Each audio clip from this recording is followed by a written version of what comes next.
Welcome. This is Regina from Pacific Tarot.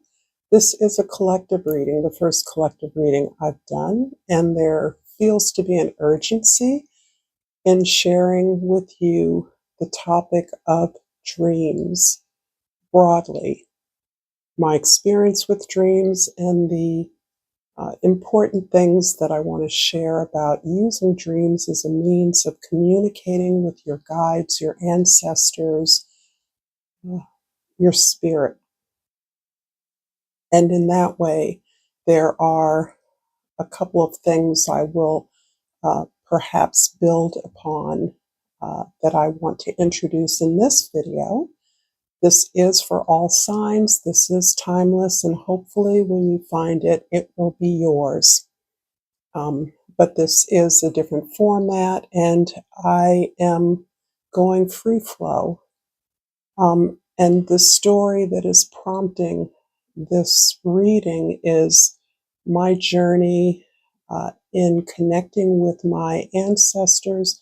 Being open to them has come through my meditation, certainly, but my dreams in particular, which has always been a very rich area for me. But of course, like most people, I don't remember all my dreams, and I'm more and more aware as I become more and more, as I use my dreams more and more as a source of communication, how they are helping me to gain greater wisdom about my purpose and path.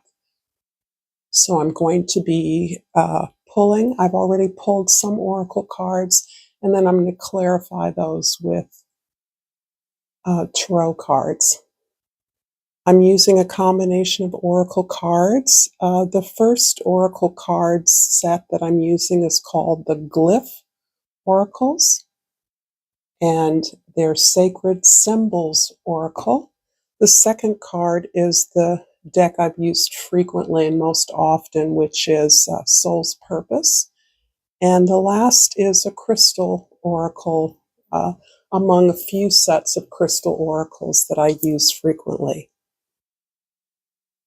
I'm just going to start with the experience of how my dreams have changed and how I believe they're helping me to gain the assistance and support that I need in my life now. And that's sort of the beginning of this story, is recognizing through asking for clear communications with my ancestors, spirit guides, what it is they want me to know, and asking for them to show themselves to me. And there were quite a few that I was already familiar with and have always felt connected with throughout my life, but I have not until recently really connected with them as living energies. I sort of saw them more as general protection in my life, a general cheerleading team. But during these very chaotic, sometimes very dark times, I have found myself asking very specifically for them to show themselves to me or share something with me that I needed. And in that journey, the journaling, I've always tracked my dreams, as I said before, but my dreams began to shift as I became more conscious in this process. I didn't always remember my dreams, and the clarity of my dreams seems related to my general health. So this has kind of gone along with my general detoxification, kind of purifying my body. As someone who reads cards, it's very clear that the clearer I am as a vehicle, the better I can read for others, channel their messages and energies. And this is absolutely the way that I learned. I was trained many decades ago to not only be a vehicle for information that others need, but how to protect myself. So I do believe that's a whole nother topic that I will probably talk about in this series. And I don't know if this series will be 2, 3, or 4 videos, or if it may be ongoing. I will just see where this leads me. But as I am more conscious when I go to sleep and prompt myself specifically with prayer, with a desire for help, with an openness. And for me, like many of you, asking for help is hard. And this is something I learn constantly about myself. But as I have really begun this very clear transformational process as a healer or a reader, I have understood how much more important it is to acknowledge the wisdom that has come before me, the models that I have, those that have always been present in my life and that are seeing me, that praise me, that are cheering me on, that's where I'm beginning to feel my validation for what I have achieved rather than what I've lost. So in so doing, my dreams have begun to change, and they once were sort of typically, I guess, for many people. There were many people in my dreams, often familiar people, an old boyfriend, a sister, a neighbor, and sometimes that person would morph into someone else, or the characters would do unexpected things, or they'd disappear. And now, as I am more consciously getting this feeling that when I go to sleep and ask for clarity in my dreams, connection, communication, it almost feels like going to school. And so this is part of where I believe the sense of urgency to share what I'm learning is coming from. I don't always remember what school I've been to, what lessons I've gained, what situations I'm in, but I'm beginning to see that there is a way that my ancestors are showing me information that will help me moving forward, help humankind moving forward. And that is very much where we're beginning today. So thank you for giving me some of your time today. Some of you may be new. Some of you are familiar, I hope. And you're welcome. So the first card that I pulled was Yin Yang and Dynamic. This is what the card looks like with these beautiful gold leaf sort of letters on the card. And it clearly is talking about balance. And this occurs to me that my even relationship with dreams is about balance. It's about moving through a state of externalize challenges and resources to a place of recognition that these resources and gifts and talents are within me, and the world reflects my inner world. And of course, both ways, the outer world can be reflected in my inner world, but how we can exert some way of navigating that. It's not so much about control and even management, which as a Capricorn, these are the instant go-tos for me. But really, I'm struck by a release of control, which is what prompted me to begin this journey, recognizing that I'm not in control of things and that there are actually people there who are willing to help me, or energies there willing to help me. So this is really about navigating what is best for me and what I can share responsibly with you. I like the word dynamic because it talks more about, I believe, cause and effect. It talks about things like karma, and it really speaks to my more psychological bent around the consciousness, unconsciousness, subconsciousness, clear consciousness, and higher consciousness or super consciousness, and the way that those levels interact and how much we don't know about who we are that controls what we do, what we are aware of.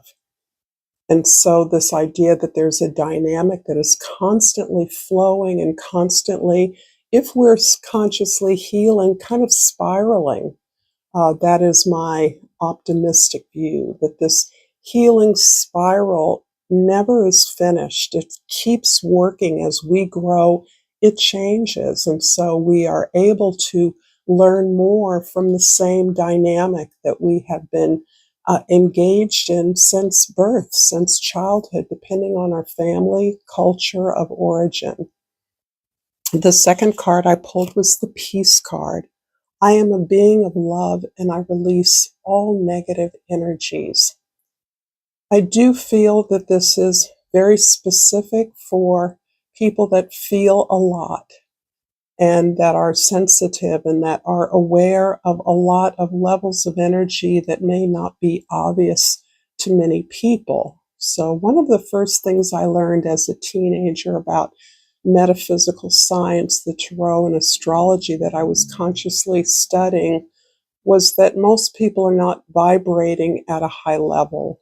And this is not a judgment, although it sounds like one. Most people are concerned with the practical uh, effects of their existence, whether they'll survive, how they will take care of their children, who they will marry, what kind of job they can do. So love and money tend to be the kinds of things that most people are curious about or interested in. As one elevates and one goes through life and gains wisdom, one tunes in to the fact that there are so many other elements and energies circulating around the uh, effects of the world, the impact of the world, the uh, consequences of events, the consequences of our action. And in that way, one becomes aware when one feels oneself to be a being of love. And that is how I equate artists, healers, um, and you don't have to be an artist or a healer. I'm just naming a couple of iterations of the expression of love. Anyone in any profession, in any state or condition of life, can be a being of love. It is about the instinct to help others, the desire to assist, the compulsion to understand, to care, to nurture. So this is where I feel that as we identify ourselves more and more as beings of love, then the need to release negative energy, in other words, detoxifying, as I mentioned earlier, as being directly correlated with my ability to connect with my own spirit guides and to be able to responsibly communicate what I'm learning. And then the last card I pulled is from the Crystal Oracle is the Gem Shungite. And the key word is discipline. I practice the art of discipline and it brings freedom to my soul. So this is very much, I think, a metaphor for the story of my coming here to speak with you as I have sought help and opened up to communication from my guides. I have seen the direct correlation between toxicity in my life, emotionally, physically, in my environment, absolutely. How that impacts me, how that affects me, and how the conscious desire to purify, whatever that means to you, is directly related to the ability to go places in my dreams. This is absolutely connected to astral projection, which is something that I learned many decades ago, but it was kind of a dangerous thing. And there's the need for a lot of protection. So I do believe that when I dream, often I'm astrally projecting. I can ask to go places. I do go places. I don't always connect fully with the places I go, but I am aware that I'm being shown things so that I can assist others. And that was one of the most incredible feelings I started having when I began experiencing my dreams as a form of school, like I was learning lessons. One of the first dreams was, and for me, this is freedom, this is liberation, the ability to go to other places almost at will. But what I did notice was that I was often being tasked. I was literally given a task or set of chores or responsibilities, and they were always around helping other people. And I remember one of my first responses was, certainly in waking up, but even in my dream life, was, wait a minute, why am I helping all these other people? You're supposed to be helping me. And that's part of the joy and realization that my purpose is to help others. That is helping me. That I have something that others can need, can support others wherever they're at. So this is one of the funny, my playful Sagittarius energies in me that always are optimistic and cheering on other people. It's like, wait a minute, here's your chance, Regina. This is what you know you do. So there's a lot in all of this. So let me go ahead and pull a couple of tarot cards to get a little bit of further information. And I'd love to hear your thoughts on your experience with dreams, if you're so inclined, or if you find this valuable. I'm still feeling my way, being so urgently and directly guided. It's not as though I had a dream where somebody told me to do this, not at all. But I do know that I have used dreams throughout my life in a variety of ways, and they've become a more important vehicle for me to stretch out, to grow, to expand, and to kind of find my tribe. And so I'm using the African Tarot deck, which many of you know I use all the time. And for the dynamic yin yang card, I pulled the Three of Cups. And I'm just going to talk about that for a minute. So I think I mentioned that the dynamic word stimulated this idea about consequences, cause and effect, and karma. And it's interesting that the Three of Cups very much describes not necessarily the idealized or romantic love and support that I have often been deluded about, but it is about the real life love and support that exists among friends, loved ones, family members, neighbors. You don't have to be related or an intimate friend to express love to others or to receive love from others. This is very much about looking at the support that you have and recognizing that it is an expression of you. And this support is about being vulnerable. If you can open up about what hurts as well as what feels good, and how you're learning to nurture yourself, attend to yourself by identifying those allies, those supporters who do care for you, who do see you. They don't have to get you, but they have to be fully open-hearted and able to listen non-judgmentally, and to be able to share some of their experience in a way that supports something you're going through, and that is reciprocal energy.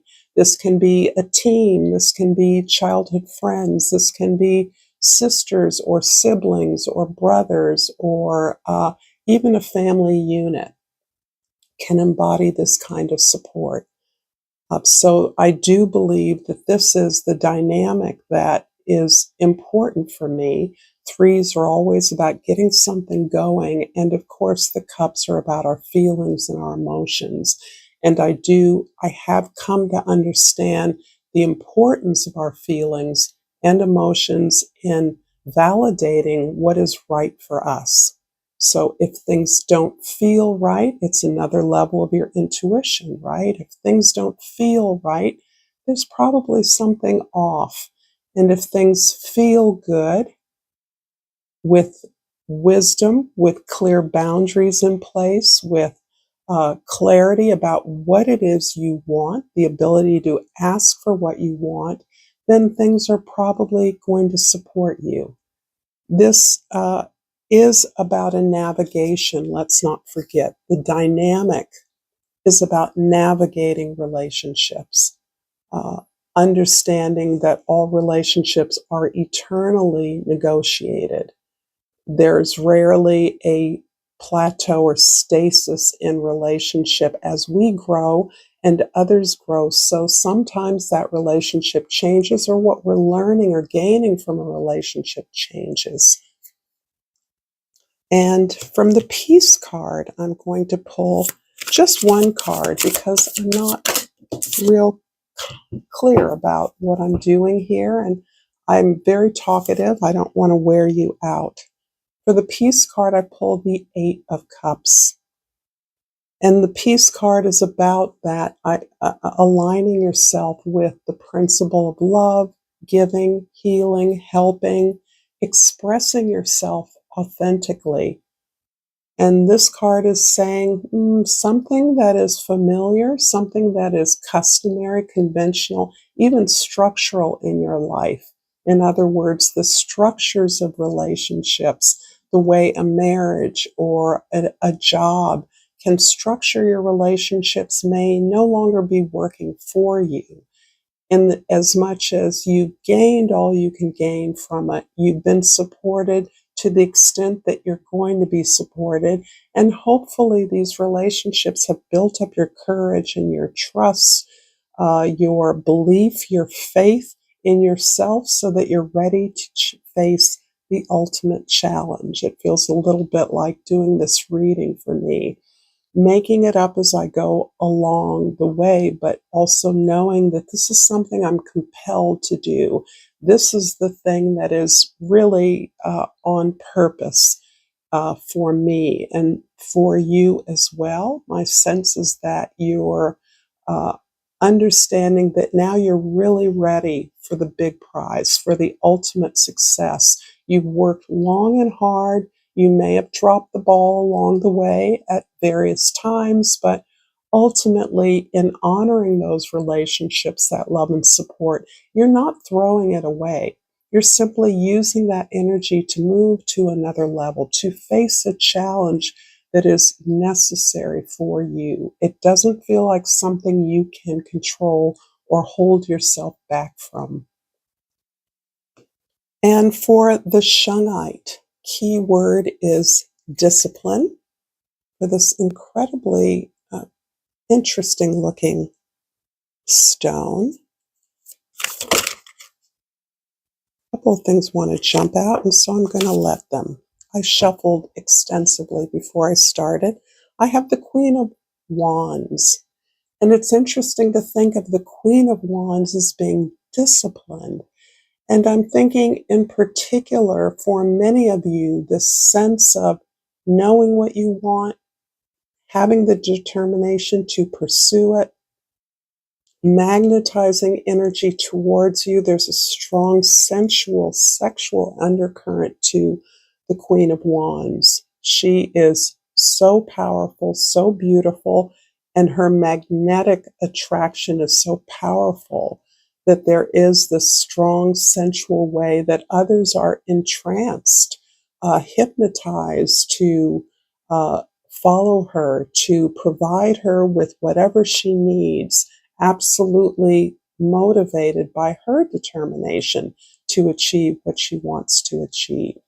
So I'm seeing this as applying for many of you, and how you manage that or navigate that very incredible power. This is fire power. This is spiritual power. This is of sensual, magnetic, our ability to experience all the world, every bit of the world, of our worlds, is something that requires a sense of discipline. And discipline for me in this case is you stripping things down to what it is you want, because that's where the achievement begins.